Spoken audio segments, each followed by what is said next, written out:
going to talk to you about a paper who treats or talks about the behavior of the concrete beams reinforced with high strength steel bars under a monotonic loading. So one of the most important things about this paper is or what we have to consider is that beams are under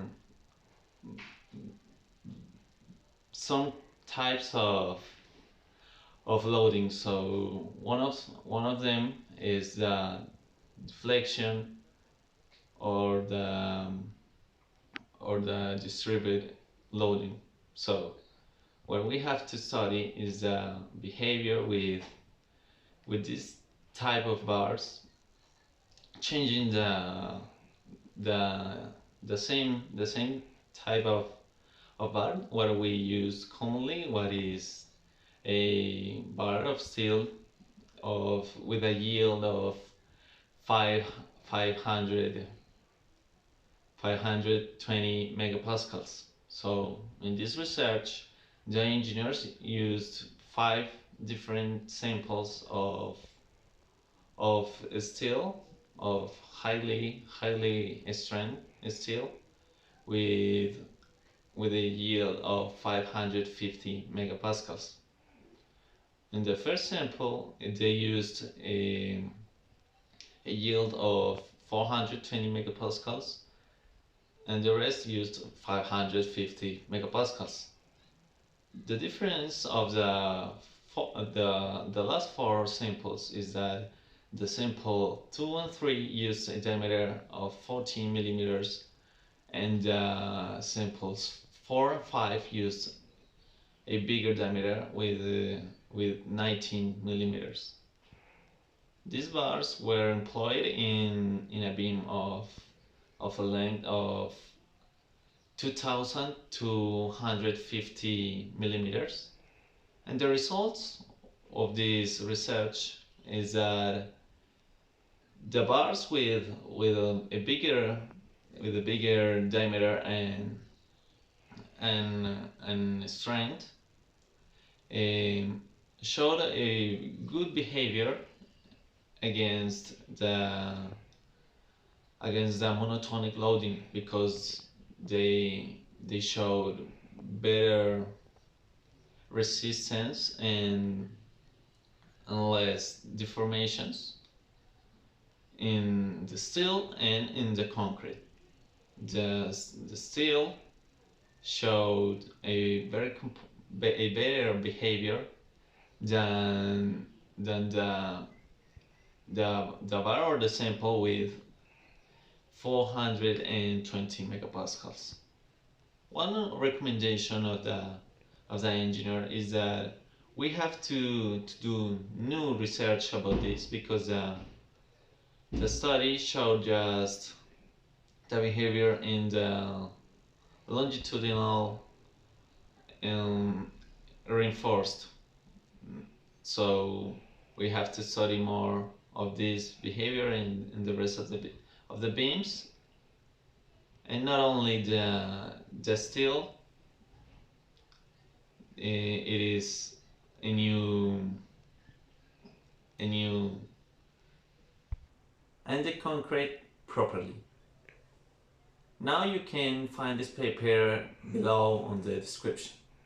Now in Spanish. Este paper tuvo un antecedente, y es que se suele tener en cuenta que, o se suele utilizar solo un acero de refuerzo con una afluencia de 420 megapascales. Esto es algo generalizado en el mundo. Sin embargo, podemos encontrar aceros de hasta 650 megapascales en Estados Unidos, y en Japón de hasta 1000 megapascales. Sin embargo, aquí los ingenieros lo que trataron de utilizar en este paper fueron 5 muestras, donde la primera se utilizó una, que es la que comúnmente conocemos, que es de 420 megapascales, mientras que las muestras 2 y 3 utilizaron de 550 megapascales al igual que las 4 y 5. La única diferencia es que las 2 y 3 utilizaban un menor diámetro. El menor diámetro era de 12 milímetros, mientras que la de las 4 y 5 eran de 19 milímetros. Ahora, esto lo utilizaron en una viga, cada una tenía una viga de longitud de 2250 milímetros. Entonces esta fue fallada en la máquina universal y entregó los siguientes resultados. Entregó unos resultados muy importantes debido a que mostró que las barras de mayor esfuerzo, es decir, de mayores de 420 megapascales, tuvieron una mayor resistencia a las cargas y una menor deformación. Además de que permitió el, que no hubiera una falla frágil, es decir, que no fallara el concreto, sino que permitiera una deformación en las barras de acero. Primero que fallaran las barras de acero y permitiera de esta manera la deflexión de la viga en lugar de una falla frágil. Ahora, se tenía en común que, digamos, habían antecedentes de que este tipo de barras permitían una mayor resistencia a la carga, sin embargo, no permitían una deformación, es decir, la fluencia era menor que la barra de 420 megapascales.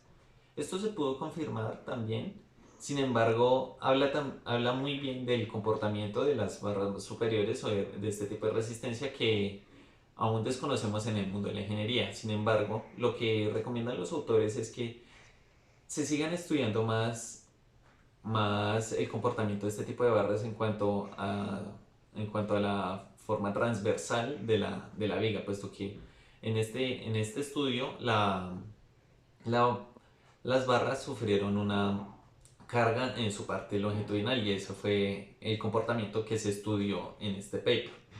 Ahora, para que conozcan más sobre este paper, está aquí abajo en la descripción, dejo esta investigación. Muchas gracias.